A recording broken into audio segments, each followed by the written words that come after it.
எந்த வேலை வெட்டிக்கும் போகக்கூடாதுன்னு முடிவெடுத்தேன். காரணம் என்னன்னா, 10 நாளைக்கு முன்னாடி சென்னை போறேன்னு சொல்லிட்டு, காளஹஸ்தி போய், திருத்தணி போய், மறுபடியும் சென்னை வந்து, அங்க போய் மெரைன் கிங்டம் அது இதுன்னு நல்லா சாப்ட்டுட்டு, வேணுங்கிறத சாப்ட்டுட்டு ஜாலியா சுத்துனேன்.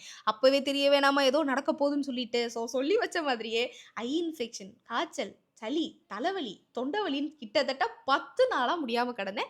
அப்படி இப்படின்னு சொல்லி உடம்ப ஒரு வழியா சரியும் நான் பண்ணிட்டேன். சரி பண்ணா பயங்கர ஹேர் ஃபாலு. அத விட மறுபடியும் என் பரு வந்து எனக்கு பிம்பிள்ஸ்லாம் திரும்ப வர ஆரம்பிச்சுருச்சு ஃபேஸ்ல. நான் எப்பவுமே ஒரு பேக் நெறைய வந்து புதுசா வந்து ஸ்கின் கேர் மட்டும் ட்ரை பண்ணணும்னு எப்பவுமே வச்சுட்டே இருப்பேன் ஸ்டாக்கு. சரின்னு சொல்லி இந்த Instagramல நெறைய பேர் இந்த பிராண்டோட ஷீட் மாஸ்க்க போட்டுட்டே இருந்தாங்களா, சரி ட்ரை பண்ணுவோன்னு தான் வாங்கி வச்சேன். பிரிக்க ட்ரை பண்ணா அந்த பாக்கெட்ட பிரிக்கவே முடியலங்க. ஒரு வழியா பிரிச்சுட்டு, நம்ம தலையில கட்டுவோம் பார்த்தீங்களா எப்பவும் போல. அதெல்லாம் வந்துட்டு கட்டிட்டு ரெடி ஆனா, நான் 15 நிமிஷம் ஊற வைக்கிற பேக்குன்னு நெனச்சா, 4 மணி நேரம் ஊற வைக்கணும்னு போட்டுருக்காங்க. எனக்கு செம ஷாக்கு. என்னடா பண்ண போறோம் அப்படின்னு சொல்லிட்டு, சரி வேகமா போட்டுருவோம். அப்பதான் நம்ம வேலை வெட்டிக்கு வேகமா கிளம்ப முடியும்னு சொல்லிட்டு போட்டா, எப்பவும் நடக்கிற அதே பிரச்சனை. எந்த சீட் மாஸ்க்குமே என் மூஞ்சில ஒழுங்கா ஒட்டவே ஒட்டாது. என்னன்னா ரொம்ப பெருசா இருக்கும்.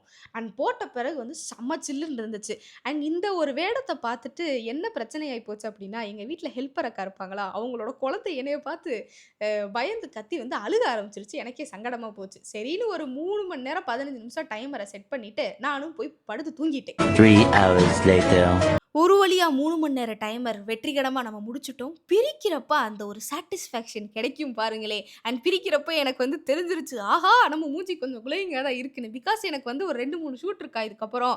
நான் வந்து என்னோட மூஞ்சிய கேமரால பார்க்குறப்போ எனக்கே ஒரு மன நிம்மதியும், ஒரு கான்ஃபிடென்ட்டும் எனக்கு ஏற்பட்டுரும். உங்களுக்கு தெரியுதா? ஒரு மாதிரி வந்து லைட்டா குளோயிங்கா இருக்கா? எனக்கு வந்து என்னுடைய 3 மணி நேர முயற்சி, நான் இவ்வளோ நேரம் பொறும காத்தது வந்து எனக்கு ஒரு நல்ல சந்தோஷத்த எனக்கு குடுத்துருச்சு. இப்ப இந்த ப்ராடக்ட் நீங்க வாங்கியே ஆகணும் அப்படி சொல்லிலாம் நான் வந்து ஃபோர்ஸ் பண்ண போறது கிடையாது. உங்களுக்கு க்ளோயிங்கான ஸ்கின் வேணும்னா நீங்க வாங்கிக்கோங்க. நான் சாப்பிட போறேன்.